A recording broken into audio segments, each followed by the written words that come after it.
Okay, so we got everybody. So it was near Albany? A small town? Yeah, yeah. He's graduated High school? I thought they were Well, I graduated with a class size of 75. Not in 75. 1975. I was 81. You can't be older than me. No, I say that kid. I saw the town I grew up in is called Natchitoches, Natchitoches, 13,000 people. I think my class was like 350, 360. The class, but the school was like 1,300. The meeting should come to order. We have our invocation by Mr. Ted, please. Dear Lord, we gather here today hoping that the decisions we make will be pleasing in your sight. We pray this in our most holy name. Amen. Amen. I pledge allegiance to the flag of the United States of America and to the republic for which it stands, one nation, under God, indivisible, with liberty and justice for all.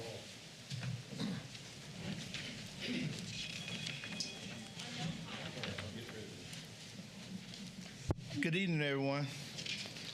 Welcome to the February 22nd, 2024 City of Leesburg Planning Commission. Mr. Miller, could you read our rules of participation, please? Thank you, Mr. Chairman. Good afternoon and welcome everyone to the February 22, 2024 Planning Commission meeting of the City of Leesburg. My name is Dan Miller, Planning and Zoning Director for the City of Leesburg. Staff present today includes Candy Harper, our Deputy Director, Senior Planner Christine Rock, and planners Melissa Metters and Max Van Allen. Also, City Attorney Jennifer Koch is present today. Today's agenda and the speakers registry is available on the table by the exit door. If you wish to speak on a case, we ask that you would please sign the speakers registry and hand it to Max, who is sitting here to my left. For anyone who's going to speak today, you'll also need to be sworn in with staff, which will occur momentarily. Under the rules of participation, the meeting is conducted under the following process. The chairman will announce the case, and the staff will read some exhibits, including maps, photos, and text, into the record and present this information on the screens. Staff will then read a recommendation into the record and some background information. The applicant will have an opportunity to speak about the request. The chairman will allow time for public comment, and then there will be a time for the applicant to have an opportunity for rebuttal if that is needed. The chairman will close the case to the public, and the commission will discuss the case. A vote will be taken, and the commission will move on to the next case. The Planning Commission is an appointed board of local citizens that are appointed by the City Commission. They're charged with two major responsibilities. The first is to make final decisions on minor cases such as variances and conditional uses, and the second is to make recommendations for issues to be heard by the City Commission. There are 3 cases on today's agenda. All the items on today's agenda will be recommendations which will be forwarded to the City Commission for 2 more public hearings. Each of those will have a final decision at that time. Please note there are tentative dates on the agendas for these cases, which are all going to the City Commission. And please be advised that these dates are subject to change.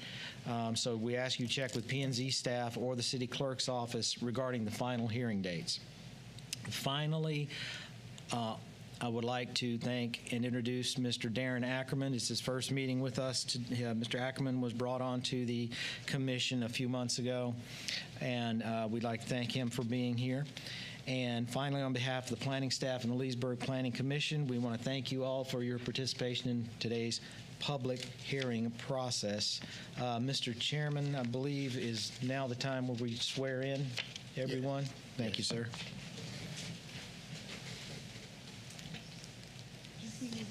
Oh, can you swear yourself? Do not Can't swear yourself. If anyone else is going to come up and give a testimony or a statement, can you please swear and please?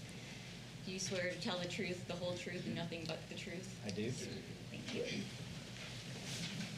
Thank you, ma'am.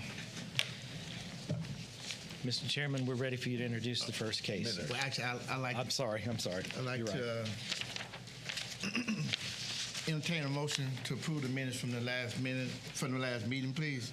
Mr. Chairman, I move to approve the minutes as submitted. I'll second them. Take a roll call vote. Commissioner Bowersox, Yes. Commissioner O'Kelly, Yes. Commissioner Kaplan, Yes. Commissioner Carter, Yes. Commissioner Marshall, Yes. Commissioner Sanders. Yes. You won't be asked because you weren't here. We go right into the new business. The first case is public hearing number PUD-23-592, CDC Office, Mike Street, PDO, Plan Development Overlay. Thank you, Mr. Chairman. By the way, background, this is a request for a planned development overlay to allow for office and educational uses in the R3 high-density residential zoning district. The property is generally located on the west side of Mike Street between East Main and Pine Street. The total area of the property is approximately 9,768 square feet and consists of one lot of record. The zoning, again, is R3, which is high-density residential, and the future land use category is institutional. We'd like to note also that this building, and I'd like to, you can correct me, Mr. Christian, if I'm incorrect on this, I believe this was the original building occupied by Mr. Virgil Hawkins, who was the first African-American attorney in Lake County. James Durden. I'm sorry, James Durden. Thank you, sir. And so the building has some significant historical significance to it. Ms. Christine Rock, a senior planner with the office, will present the exhibits at this time, including the maps, photos, aerials, zoning, future land use, surrounding land use, wetlands, flood zone, and CRA maps. Thank you. Thank you. So the aerial map shows the subject property is located south of East Street and north of Pine Street. And this is a closer zoomed-in version, just showing some more of the streets that are in closer proximity than the previous map. This property has a future land use category of institutional. It is currently, it is currently zoned high-density residential. This is a map showing the proposed plan development overlay. The underlying zoning will not change by this. This is just an overlay that will allow office, retail, and classroom uses. The surrounding land uses to the north are single family and government. To the south, the uses are single family, daycare, and apartment. To the east, the uses are residential, commercial, and museum. And to the west, the uses are vacant commercial and the aquatic center. It is also located within the Greater Leesburg Community CRA, and it is within Commission District 1. Staff placed a public notification sign on the property. The top photo is looking into the property from Mike Street. The bottom photo is looking south along Mike Street. The top photo is looking across Mike Street, and the bottom photo is looking north along Mike Street. That is all I have. Melissa, could we go back to the aerial map? That right there would be perfect. Okay, thank you. Mr. Chairman, we're looking at a planned development overlay this evening. I wanted to emphasize the difference. You've seen a lot of PUDs, planned unit developments. There is a difference between a PDO and a PUD. They travel a similar legal process through the system of going to Planning Commission and 2 City Commission meetings. A PUD, a planned unit development, where you see on these subdivisions, is the entire zoning on the property. Everything you need is right there in that document that we show you in the PUDs. A PDO is more of an overlay, meaning it leaves the original zoning that is there on the property now, the R3, the high-density residential, and adds something to it. That change could be anything from a use to setbacks to any number of things. A PDO is simpler, it's quicker, it's easier if you don't need to change the underlying zoning. So that's why we did this PDO. In addition, I wanted to note, here's the property, there's Mike Street and Childs. The property goes all the way through.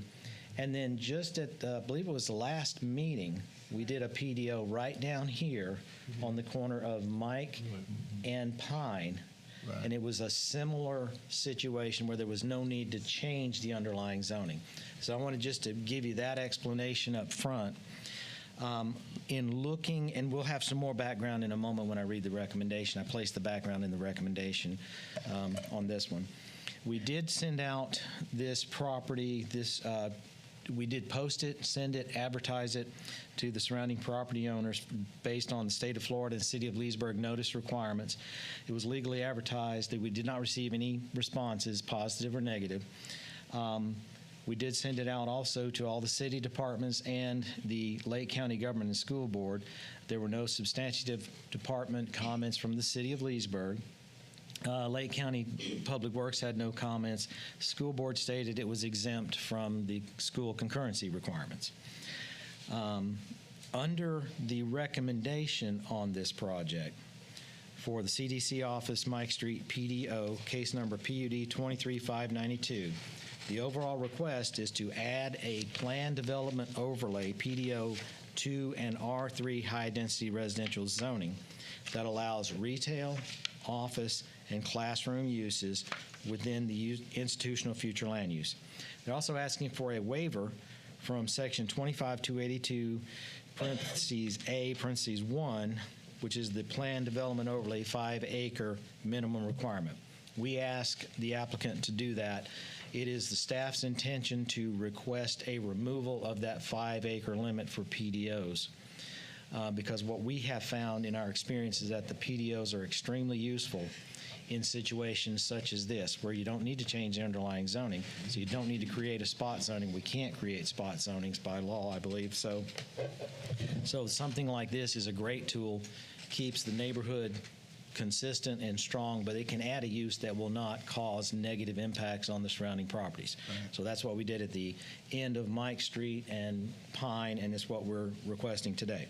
So under the background, the property is currently zoned R3 high-density residential with an institutional future land use. It's located in close proximity to the Pine Street commercial corridor area. The present use of the property is office and retail. The proposed PDO will allow the existing uses and then add classroom use. As currently zoned, the changes to the underlying R3 zoning district or institutional future land use could create a situation of a spot zoning. And a spot zoning is you have one color. In the case, R3 is a brown color. You don't want to put a big red commercial zoning. That's considered a spot zoning because it's out of character and inconsistent with the existing neighborhood. And it would be incompatible with the comp plan.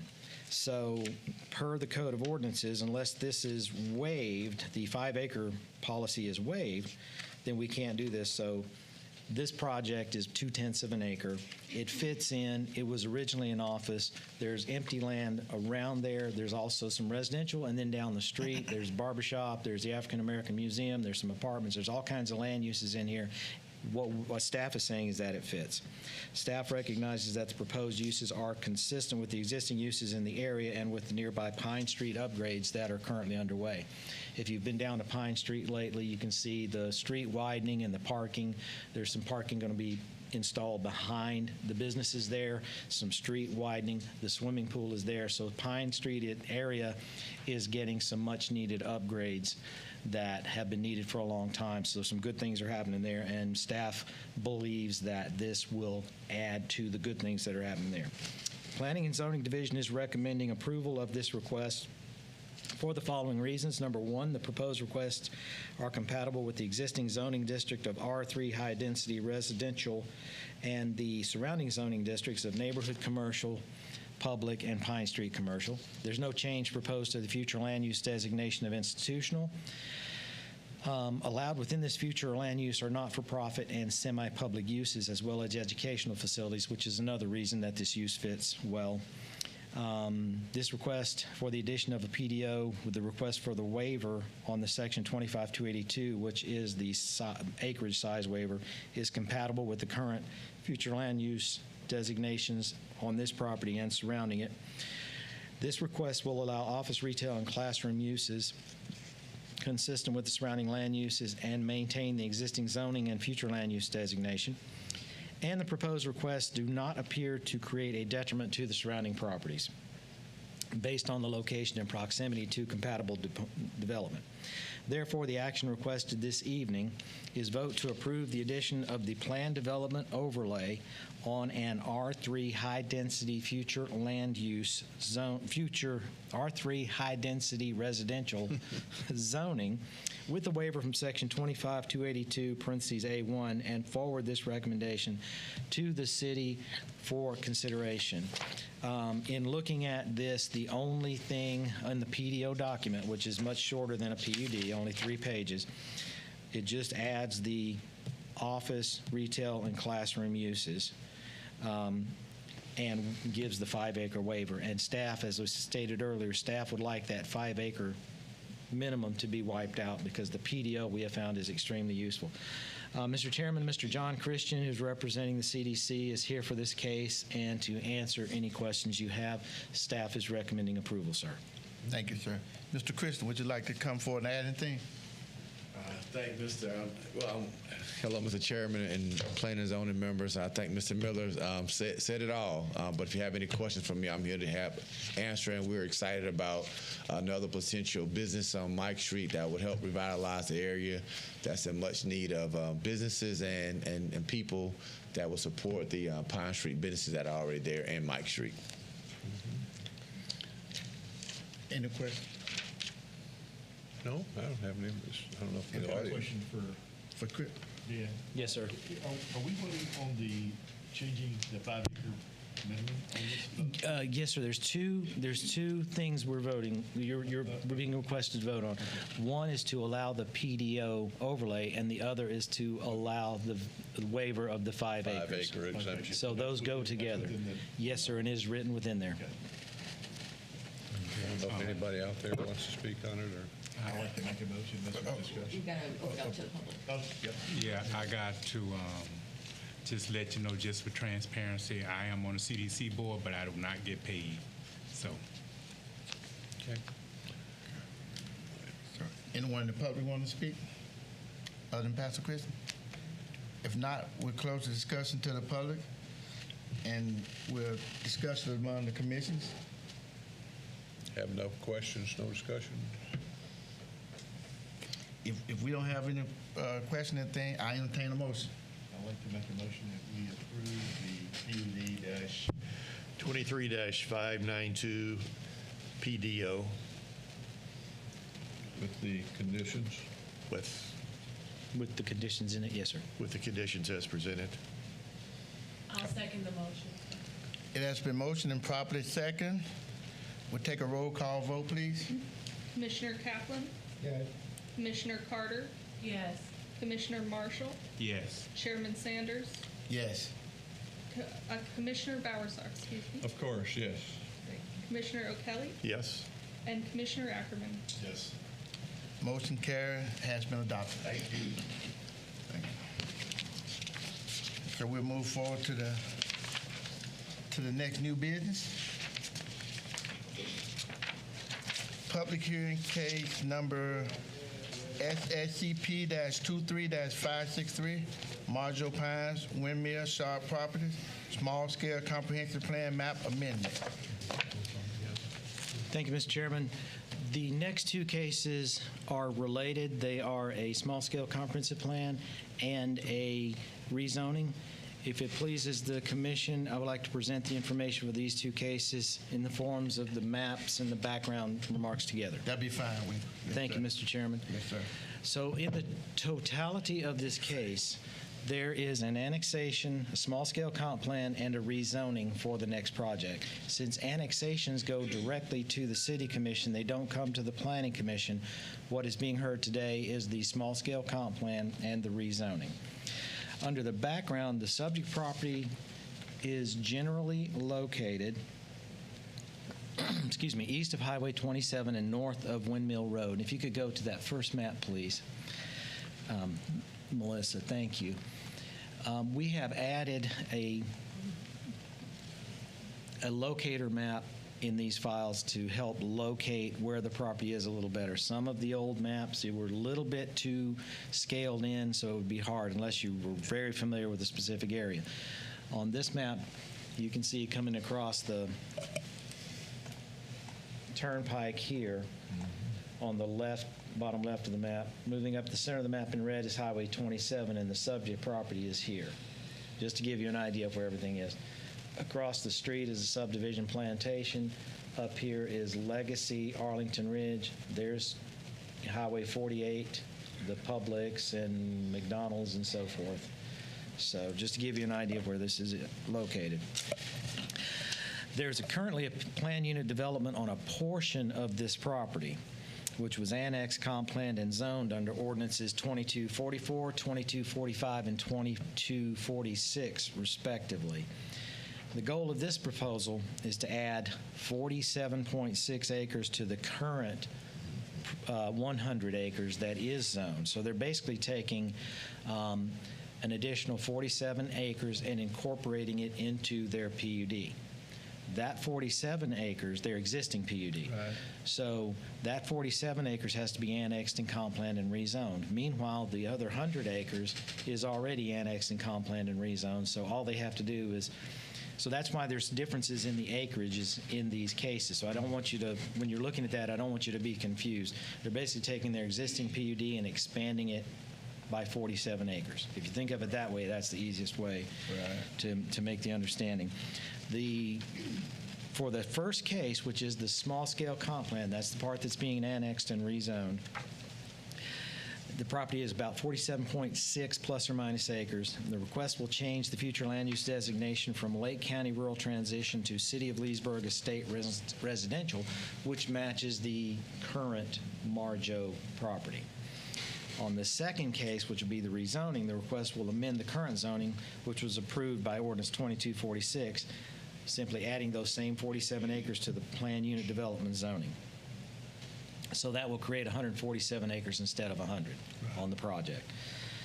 Under the zoning, all we're going to have to do essentially is change the number of units because you have more acres and change the legal description. Everything else will remain the same from what you approved in 2022. So at this point, Christine Rock, Senior Planner, will present the maps and photo exhibits. Okay, thank you. So this is our first map, as Mr. Miller explained, is the zoomed out, just showing the general location. You can see where the turnpike is and US 27 in relation to the property. This is a zoomed in, and I want to point out this is just the property that's being rezoned and annexed. So that's what this map is. The part that's the PUD is beside it, but we'll have some other maps to show. But I just want to make sure that y'all realize this is just the annexation and small-scale property here. So this is, you see the hatched area, that is what is being annexed and rezoned, and then all of it is the PUD color. So the non-hatching is what's existing as a PUD, and the hatching is what we're bringing into it and bringing into the city. So, sorry. So as you can see right now, the property is surrounded to the north, east, and south by Leesburg PUD, and the other property that is on annexation and small scale is Lake County Rural Transition. Rural. I apologize. Lake County Agriculture. Sorry. So here's everything that's included within our proposed zoning. And this is showing your future land use, which is showing the I'm sorry. I can't. This one shows the Lake County future land use. Christine's been having some trouble with her voice. Sorry. Yeah, I'm having some issues here. And the Lake County future land, excuse me, this is Leesburg, the city Dan. of Leesburg. Future Yeah, this land use, is- and it's all estate residential surrounding it. So it's just making it consistent. Yeah, so and there's Lake County, so there's your rural transition. The proposed, we're just going to Lake County Estate, Leesburg Estate Residential. Surrounding land uses: to the north is pasture, to the east is non-agricultural acreage, to the south is timber, and there's a hotel, and to the west is some commercial and residential. There is some flood zone in the northwestern corner. There's also some wetlands in the northwestern corner. It is in Commission District 3, I'm sorry, that's a 3. So staff did post 2 signs on the property because it fronts on Windmill Road and 27. So this first is just a close-up of the sign, and the bottom picture is looking into the property from US 27. These pictures show looking south on US 27 and looking across US 27. This is looking north, and the bottom picture is your second sign, which was off of Windmill Road, and this is looking into the property from there. And these are both looking off of Windmill Road, looking east and looking across. And then this is looking west on Windmill Road. That's all I have, Mr. Miller. Thank you, Christine. I appreciate that. With that, we'll move to the departmental review summary. The project was sent out to all the city departments, plus Lake County government and the school board. There were no substantive comments from the departments. They've seen this project before in the smaller form of the 100 acres. Since this is a residential project, it will be subject to school concurrency requirements. Most likely, we don't know yet, but most likely it will require a proportionate share mitigation agreement, as many of them do. A proportionate share mitigation agreement is a form of mitigation in which a developer agrees to pay to a payment necessary to provide the student stations to serve a project. This usually results in a significant payment to the school board for each phase of the project. We do those from time to time. We don't know when they're going to occur. It depends on each year. The capacity of the schools goes up and down because kids graduate, kids move in, kids move out. So we just let you know that has gone to the school board, and they note that it will be reviewed, and they'll let us know. Lake County Public Works had no comments on the project.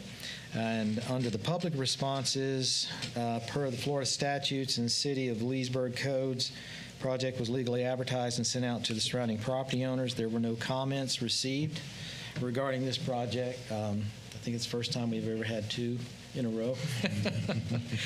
And I'd like to go ahead, if I could, and read the recommendations for these two. The first one being the small-scale comp plan amendment from Lake County Rural Transition to City Estate Residential under case number SSCP 23-563. The Planning and Zoning Division is recommending approval for the following reasons. Number 1, the case, the project meets the requirements of Chapter 163.3187 Florida statutes for small-scale comprehensive plan amendments. 2, the proposed small-scale comprehensive plan amendment is compatible with the adjacent future land use designations of Lake County Rural Transition and City of Leesburg Estate Residential. 3, the proposed zoning classification of PUD is compatible as conditioned with the current surrounding zoning districts of Lake County Agriculture, Neighborhood Commercial, Planned Commercial District, and with City of Leesburg Planned Unit Development, which is also a neighboring property zoning. And 4, the proposed future land use designation is consistent with the city's growth management plan, future land use element goal 1, objective 1.6. The action requested is vote to approve the staff's recommendation to change the future land use of the subject property from Lake County Rural Transition to City Estate Residential, and forward this recommendation to the City Commission for their consideration. Was the rezoning case introduced earlier? Was the title of that one introduced? I am not sure. I don't remember. I don't think so. Do we need to do something on that, Madam City Attorney, as far as introducing that so that I can read the recommendation? Read the recommendation. Okay, thank you. For the second, for the rezoning to PUD for case number PUD 23564, F Sharp Holding LLC being the owner. Planning Zoning Division is recommending approval of this request for the following reasons. 1, the proposed zoning classification of PUD is compatible as conditioned with the current surrounding zoning districts of Lake County Agriculture, C1 Neighborhood Commercial, and Planned Commercial District and with City of Leesburg PUD. 2, the proposed small-scale comp plan amendment, the proposed rezoning is compatible with the adjacent future land use designations of Lake County Rural Transition and City of Leesburg Estate Residential. And 3, the proposed future land use designation for the site is consistent with the city's growth management plan. Future land use element goal 1, objective 1.6. The action requested is a vote to approve staff's recommendation to rezone the subject property from Lake County Agriculture and City PUD to City PUD and forward to the City Commission for their consideration. Mr. Chairman, I would like to briefly go over, we are recommending approval on both cases. If it pleases the commission, I would like to briefly go over the PUD conditions. These are the same PUD conditions that exist on the current approved Marjo property, so this will simply be extending the size and the number of units. Yes, sir. This will be a 147.4 plus or minus acre proposal with a maximum of 402 single-family residential units at a density of 2.72 units per acre. That's what we've been doing at that density for quite some time. It will consist of 50, 60, and 70-foot wide lots, a mix of lot sizes. There will only be detached single-family residential units will be permitted. We will allow, in this PUD, interim agricultural uses like timber, citrus, cattle, if it takes a while to put this together. We've been adding that into some of these PUDs to allow the owner to continue to make some money until it's time to build. Accessory uses would be boats, RV storage, accessory structures like a shed in the backyard, and then recreational uses. The lot summary, it would be of the 402, 150 would be 50-foot lots, 132 would be 60-foot lots, and 120 would be 70-foot lots. So we get a real good mix there. Within these lot structures, 50 by 120s are going to be 6,000 square feet. The 60 by 120s will be 7,200, and the 70s by 120s will be 8,400 square feet. Each of these has a minimum house size of 1,800 square feet under roof. The minimum distance between structures will be 15 feet in most of these lot sizes. Gutters will be required if any structures are closer for any reason than 15 feet apart. Under the architectural standards, they will have to be selected, and we have reviewed and approved their architectural standards. They'll have to select 3 of the following design features, and there's a list on page 4 of the PUD: dormers, gables, cupolas, pillars, bay windows, stone accents, shutters. There's a number of things there that they can choose from so that there's a nice architectural design. Under buffers, this is pretty standard, but we want to call them out for you. There'll be 2 canopy trees, buffers and landscaping. All the platted lots within here will each have 2 canopy trees in each lot. So there's a requirement on trees. The exterior boundaries of the entire property will have a 25-foot wide buffer with plantings, which we've got a figure A and B to show you what that looks like on the inside. There's a landscape buffer tract of 25 feet that is basically either undisturbed or planted, depending on the situation. If there's got a lot of trees in there, or we don't want them to disturb that. That goes around the entire property except for Windmill Road. Windmill Road will have a 10-foot buffer along the 50-foot right-of-way dedication on Windmill. All of those tracts are not part of the lots. They are a separate tract that will be owned and maintained by the Homeowners Association. These are the same things that we put in our PUDs normally, but since we haven't gone over these in a long time, I wanted to bring those out. They are distinct and separate, so those buffers are distinct and separate from the residential lots. There's a boulevard roadway requirement so that the main access roadway coming in from Highway 27, and can you turn to the site plan, please, Melissa? It should be on the back of that PUD. There's a main, there we go. I don't know if we can flip that and go one more page, please, ma'am. Thank you. I don't know if we can turn that or not. There we go. We'll work on getting that turned. but there is a requirement for a boulevard access. And again, a boulevard access is slightly, in the city of Leesburg's terms, there we go. You'll have a slightly wider road coming in from Highway 27. And one second, there, let me get my bearings here. There we go. Okay, sorry. Here's 27 here. You come into this road, and it leads back to a roundabout. And there's an access point that will go into the neighboring development here, an access point that will go into the neighboring development. So the neighborhoods are all interconnected. The different colors are different lot sizes. We've asked them, and they did a great job of mixing all these lot sizes in. The green areas here are, there's retention here. There's recreation fields here and here. So it's just a touch different than what we've done because we're mixing the lot sizes, and I think that their engineering group has done a great job with that. But that will be the divided boulevard. The boulevard roadway is slightly wider lanes with a landscape section in the middle.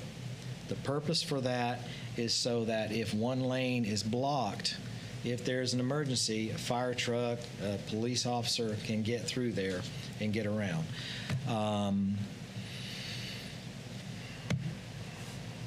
Let's see. Okay, and then sidewalks will be required on both sides of all roads.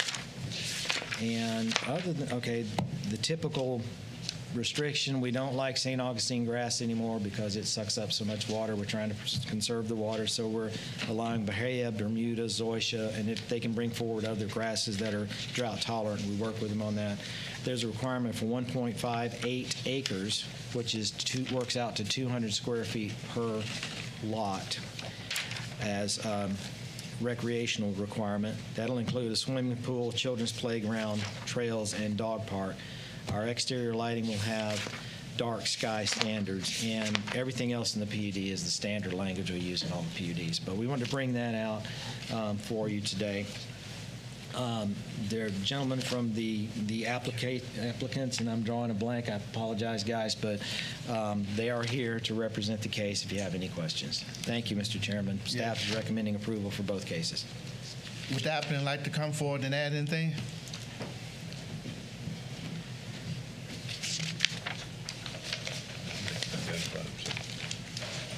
Good afternoon, Commissioners. Could you identify yourself, please? Yeah, my name is Aaron Struckmeyer with Pulte Homes. We are under contract to purchase these properties.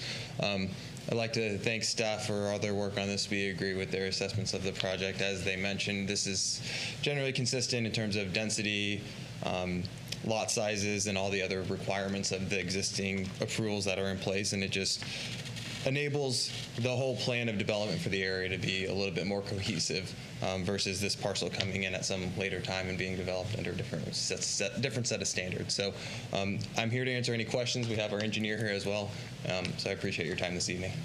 I have a question for you. Where you ingress and egress on 27, can you go north and south? Yeah, we have had some preliminary meetings with DOT, what we call pre-application meetings, just to discuss access and improvements they might be looking for, and our engineer can go through that just a little bit more. There's a full median access right there at Windmill Road. Windmill Road right now, Can you announce yourself, please? Identify yourself. Luke Klassen with Appian Engineering, 2221 Lee Road. There is a full median access off of 27. Windmill Road currently isn't a public right-of-way. We'll be dedicating right-of-way for that, but you will be able to turn north and south on 27. Okay. You hoping for a light? We're not anticipating a light right now, or the traffic report doesn't show a light, no. All right. I think once Whispering Hills comes in, they're much larger development. Right. I think once they come in, that might trigger one, but I don't know about their traffic reports. I don't want to speculate on that right now. There are some improvements, though, planned along 27 associated with that entrance in terms of turn lanes, right and left turn lanes within US 27 Right. that will be required. And Well, there is a hospital fairly close, so. yeah. Is this adjoining or abutting the other development they just referred to, the Whispering Hills? There's It's okay. I have a map. It's, I guess they're to the north, south, and west. Reference. This is the old PUD that was approved, the new one, and then this shows our development right here and all the other developments that surround it. And I've copied stuff. I think that's appreciate that, Whispering Hill. Essentially, this fills in kind of the last piece, large parcel in that area that wasn't already identified as a PUD, as you can see on that map. All the colored parcels are. And these are the surrounding. I'm sure there's another development over here, too. Yeah, I think he's passing some out. It's right here. Yeah. This, I think, Or we is can send you really this exhibit. most likely. Yeah, I got it. It's late. It's here it is. Yeah. We've been working on finalizing. That's an awful lot to absorb real quick. Where is?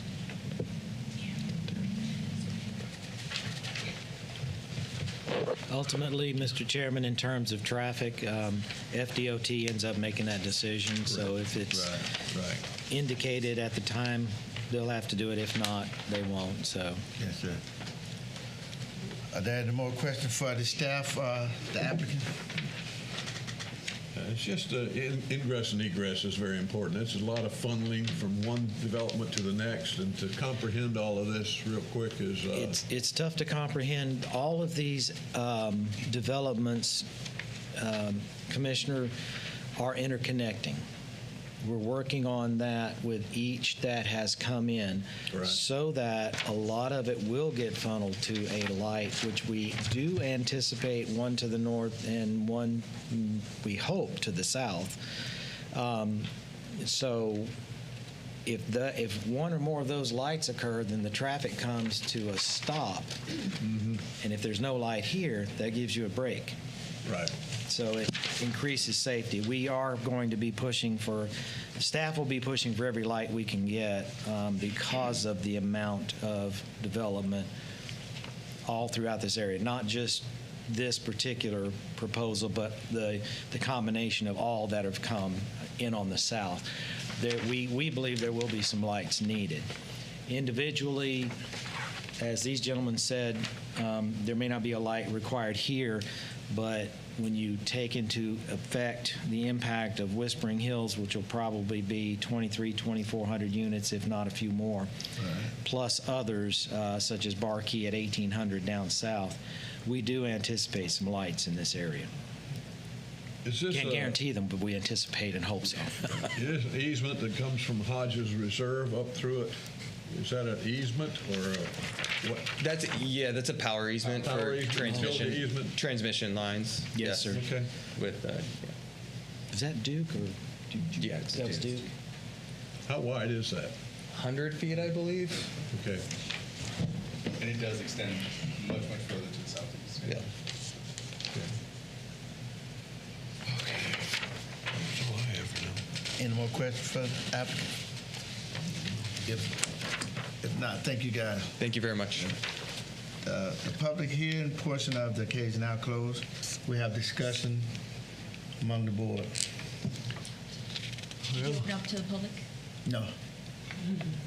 Open it up to the public. Oh, we still open up to the public? Oh, okay. Anyone from the public like to say anything else? Okay. Yeah.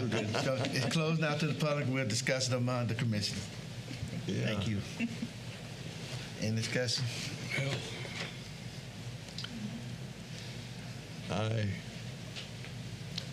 That's a lot of people. 402 lots in there. I'm trying to bear with us. You need a motion on every one of these things, don't you? Both of them separately.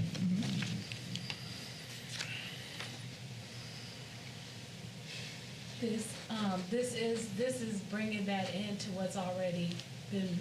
Yes, ma'am. There's already 271 lots approved in the 100 acres. So it's really adding 129, 30, right in that number is what it's doing. It's just expanding an existing approved development. And as I believe Mr. Clausen, one of the guys said, that it's going to make for more contiguous and consistent development, which it is, because it'll be the same developer developing this instead of someone else coming in and getting a separate PUD and having something totally separate that has to be interconnected and work together. It'll be one neighborhood more of one neighborhood than two separate ones. And so staff is supporting for, among that, those are among the reasons we're supporting. Right. All righty. Mr. Chairman, do you want a motion? Yes, sir. If there's no further discussion, I entertain a motion. On case number SSCP 23563, I recommend approval. Guess that's my job tonight. Second. It has been motion and second. Get a roll call vote, please. Commissioner Carter, Yes. Commissioner Marshall, Yes. Chairman Sanders, Yes. Commissioner Bowersox, Yes. Commissioner O'Kelly, Yes. Commissioner Ackerman, Yes. Commissioner Kaplan. I'm going to abstain. I'm too close to the project.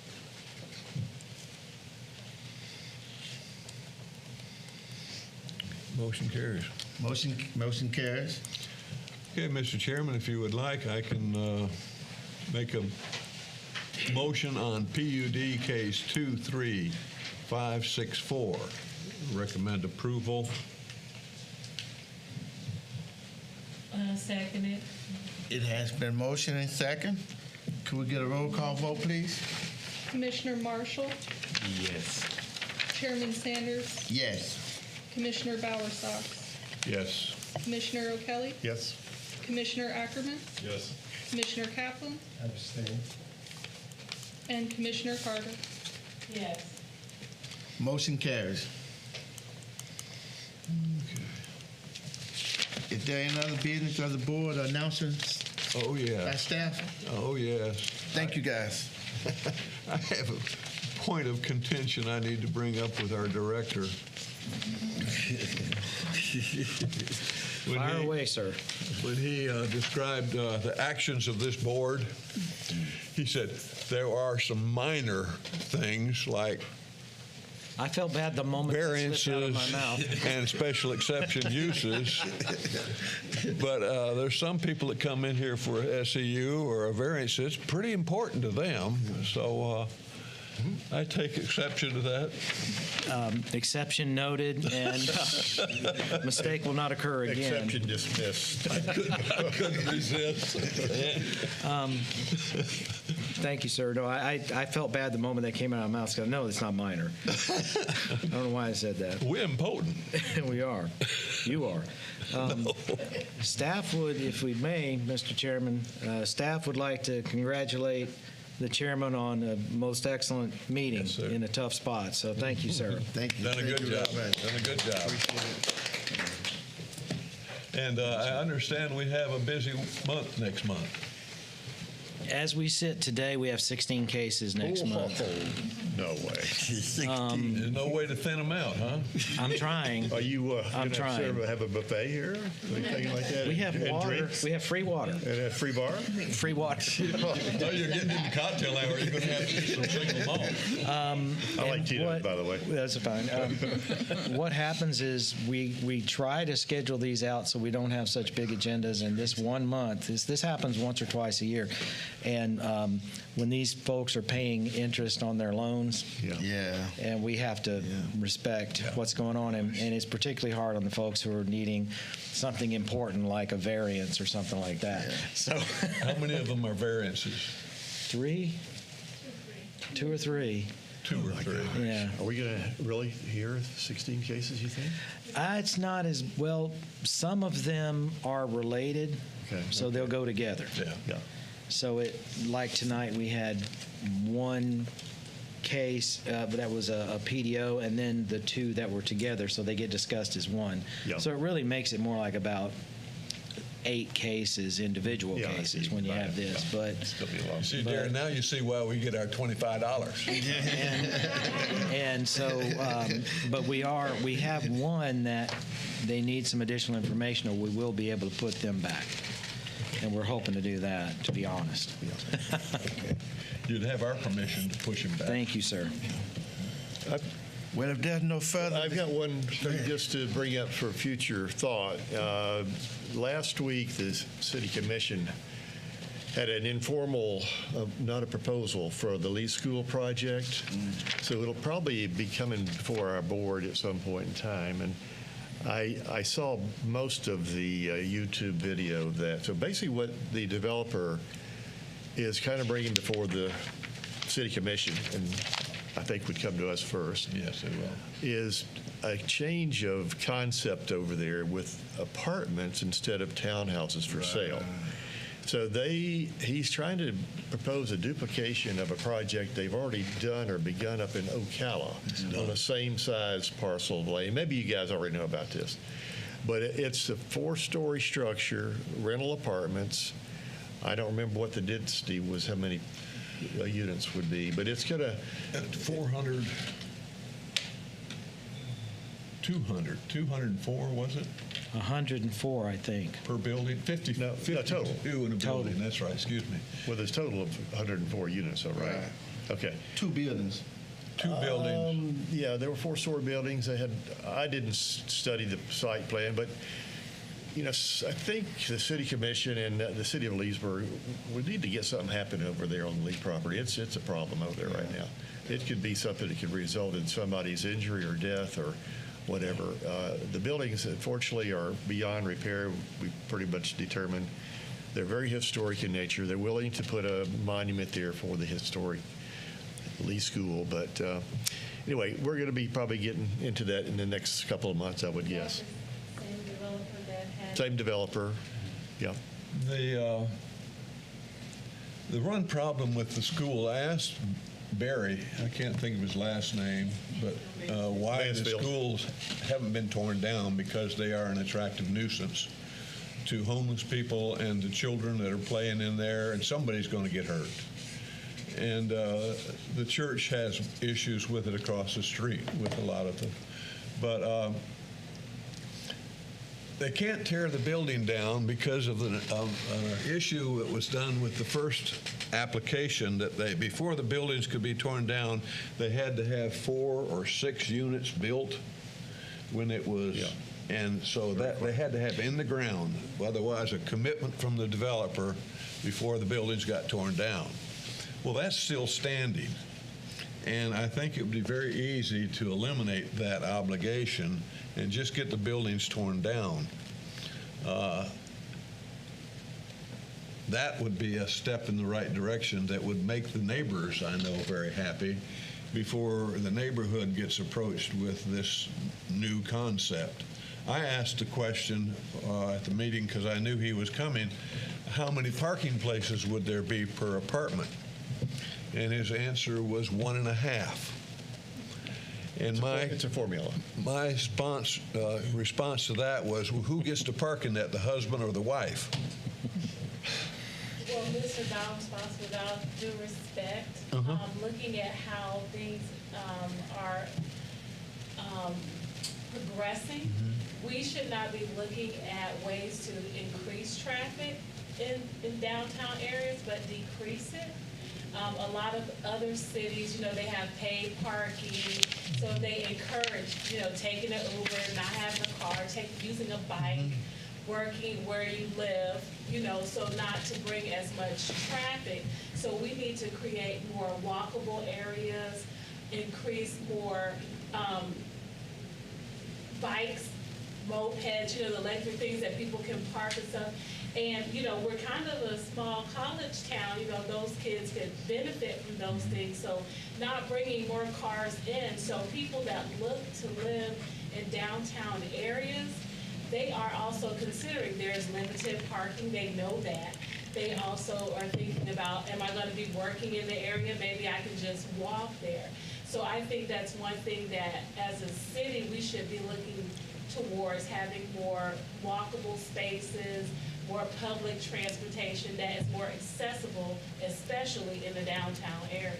So that's something that we should be thinking about. We're getting left behind. We can't park all these cars. It's not going to happen, period. Well, there's a lot to be considered on this. The fact is that all the parking is outside. I would recommend the thought of maybe the first floor of the building be parking, under the building. If it's pouring down rain and you want to bring your kids home or you want to bring your groceries home and you've got to park across the, 50, 75, 100 feet away and get into your building, it would be nice to have an area where you could pull into the building, unload what you had to do, or get your children unloaded, and solve the parking problem immediately. It would mean one more story in height, but I don't see a whole big difference between 5 stories and 6 stories when it comes to density that's going to be in there. From the verbiage I got from the city commission, 3 of them pretty committed that they're ready to approve this. I don't have a problem with that happening because what if I did? I couldn't change it. And also that there should be some things that we can do to make it a happier project. And Ms. Carter, I think you've made some wonderful suggestions on that. The church across the street, that corner has been there since 1884. And it's a beautiful, beautiful campus, a beautiful corner. The thought of a 5 or 6 story building across the street from that disturbs me. I think they could put the building over on the other corners of the property instead of dominating a historic corner in the city of Leesburg. This is our historic district. And to go with 5 or 6 stories in the historic district, if that would have been mentioned to the historic board years ago, they would have had a heart attack. But from what I gather, it's going to fly. It's just we have to make sure that it flies in the right direction and makes as many people happy as it can be. I do have a question. Yeah. The existing units that they're building in Ocala that will mimic or parallel what they're proposing to build here, is that a concrete structure or a steel structure? It's I don't know how they built it. Was it wood or but it's brick exterior. On my staff, there's disagreement as to whether it looks nice or not.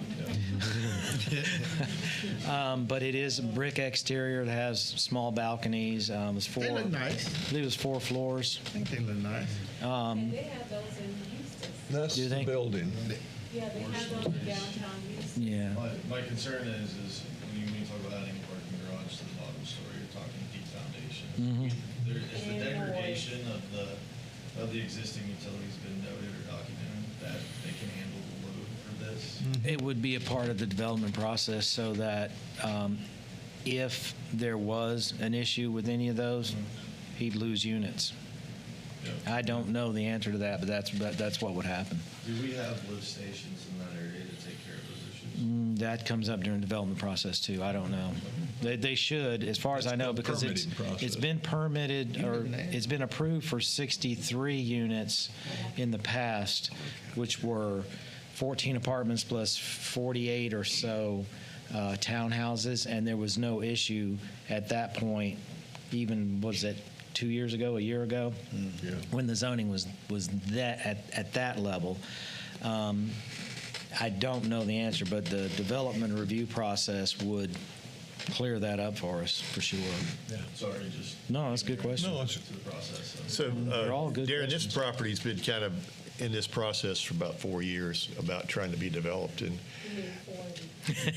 well, I think Feels formal like it. application. The building on I-4. Yeah, okay. It's been a while. We talk about the demo of the property. Who currently owns the property? Who would foot that bill to have that property demoed? The gentleman that's making this, he owns the property. He or either has an investment group that he represents. I don't know how it works, but I believe his company owns it. Yes, Okay. I know that he has ownership in it, whether it's himself or through a company. But I believe it's through a company. LLC. Thank you. When were they built? those buildings. There was two buildings built. 1915? No, 03. 19, I think, 15 and 24 or somewhere along there. Yeah. That's been part of the argument. Some of the people in the room buildings. went to those schools. John went to school there. Has to. In regards to that Elementary. being torn down, I mean, we're just all flapping our gums because there's nothing. It's actually a decision that can be made by the Historic Preservation Board. If they say it can be torn down, then it can. My understanding is that if they say no, then it can't.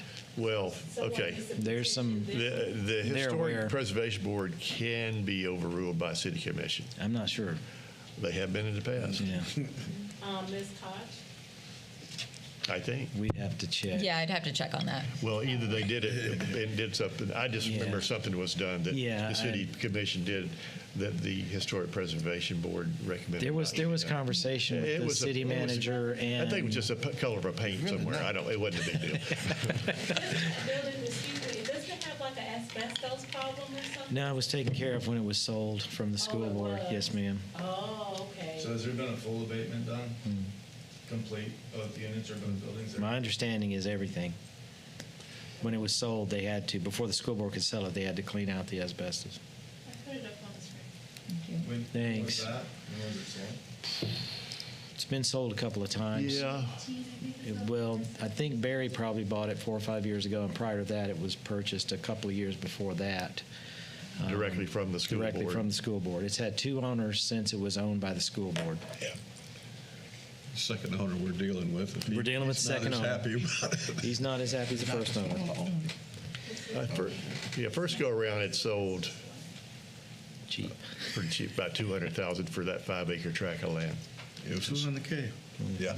Now, then it would resold for $1 million plus, I think. That is correct. My concern would be the extensive abatement process if necessary, so, and times change and rules change. Right. Probably in the teardown, there'd be some issues to be dealt with, for What was sure. acceptable for abatement in 2018 is no longer acceptable, so what does that do to the infrastructure surrounding, and how do we protect? The right one is, the one on the right is the one that has the asbestos history. You said it had, so you said they don't have it anymore. So there'd be issues to tearing this down.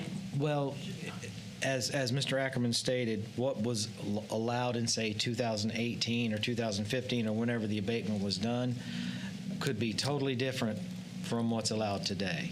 So, yes, if it were torn down and there were new rules dealing with the abatement issue, within the demo, those rules would have to be followed, those requirements. Oh, wow. Didn't we already, there was a discussion on that the buildings have to go anyways, right? Yeah. Yes, ma'am. Under the couple of previous zonings, this building, which is the older of the 2, was to be preserved, and there were to be 14 apartments built in there. The remaining property would have been 48 townhomes. We have not received any paperwork yet, so we don't know what the facts are yet. We know that we're anticipating an application that would take out these 2 buildings and build the apartments as Mr. Bowersox was showing on the property, which would consist of approximately 104 units of apartments. City manager and I did go to Ocala and look at, and on the inside they're really nice. On the outside, I was fine with them, but some of the finer taste on my staff said no, they didn't like them. It But- looks like the ones that are in Houston. Y'all seen the ones that are in Houston? Looks like the ones that are typical Florida. Right, yeah, and so there's a long road ahead yet before anything happens, but we're anticipating a historic board meeting possibly next week, but we've got to get some information from the owner before we can absolutely have that meeting. After that meeting, and if we don't get any information from the owner, then we're going to have to put that meeting off a month or so.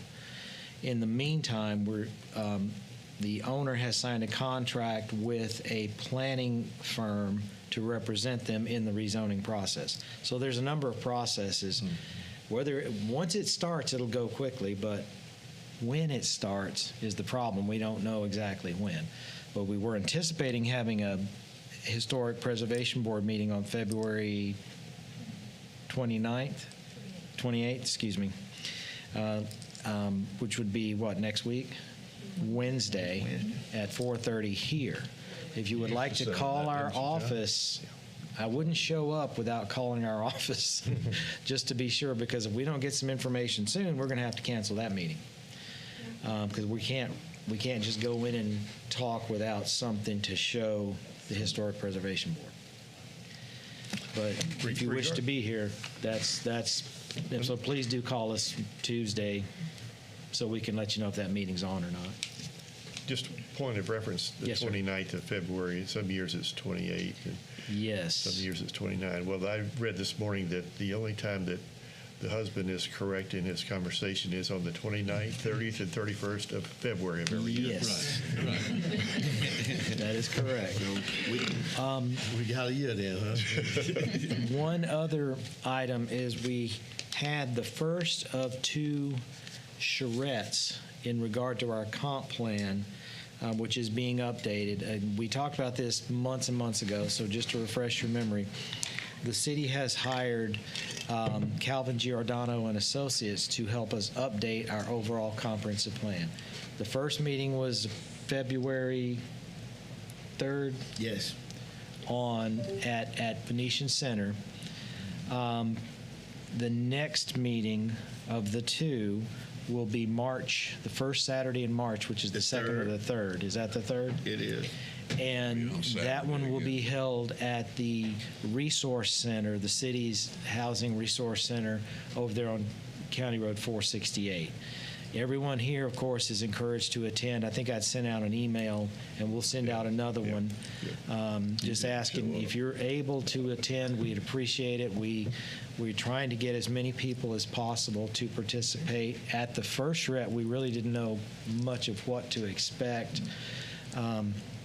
But there's a presentation by the Calvin Giordano and Associates representatives, and then there's also a few displays out there, and it's kind of interactive. You take a picture of, what do you call those little, like when you QR code? Yes, those codes. You take a picture of that code with your phone, and then that takes you to an online survey. Right. And it asks you questions. What do you which do you prefer, 1, 2, or 3, a bunch of things like that. And they go through it live, and it shows you the results on the screen. And then He just needs to know which town he's in when he starts. yes. And so the Leesburg Community Survey, and Mr. Ken brought some things over. Is how familiar are you with the comp plan? Do you reside elsewhere in Lake County? Do you own or rent your home? On a scale of 1 to 10, what's most important? Housing affordability, historic preservation, resiliency. There's some things asked about. And so if you're able to attend, it'll start at 10 a.m. It only goes to 11:30, so it's not a big commitment, but it's very interesting. And most of my staff will be there. We're interested in seeing what everyone is interested in doing with Leesburg. That's our job, to direct it in that direction. We've been working off the old plan since 2012, and any changes that are made to this plan will shift in that direction. That's our job. But so that is March 3rd at 10 a.m. Second, okay. It will be March 2nd. Okay. Second is a Saturday. It's the first Saturday in March, and at 10 a.m. And of course, we'd love to see everyone, as many of you as can be there. We'd appreciate your attendance. And that's it for staff. Yes, sir. Mr. Chairman, I move for let's quit. Meet your joint. All right.